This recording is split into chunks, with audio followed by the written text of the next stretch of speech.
आज क्रियाकलाप कालांश समस्त को स्वागत एवं अभिनंदन। आज गोटे सुंदर क्रियाकलाप अच्छी ओदा बाली रे किसी आकृति करवा।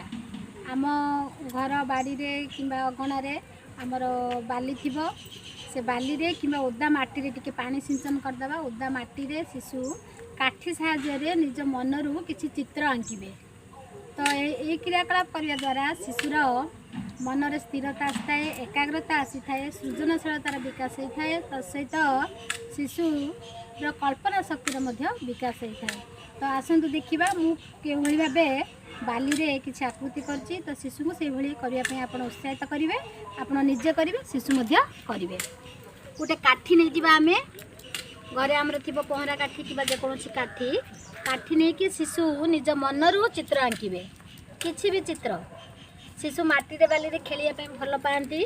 तो से दृष्टि शिशु जहाँ जहाँ शिखी मुझे प्रथम गोटे गोलटे कली देखु से गोल उपरे गोल को लेकिन गोटे फुलटे करवा आम शिशु को ये भाव यहाँ गोटे फुल हो गला।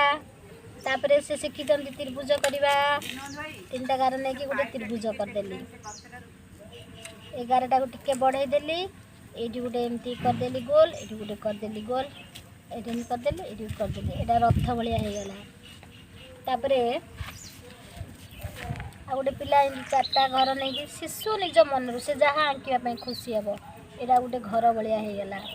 ये विभिन्न चित्र शिशु आंकिबे। ये निज मनरू शिशु विभिन्न चित्र आंकिबे। से चित्रर क्रियाकलाप आम वीडियो प्रस्तुत करवा करके छाड़िबा।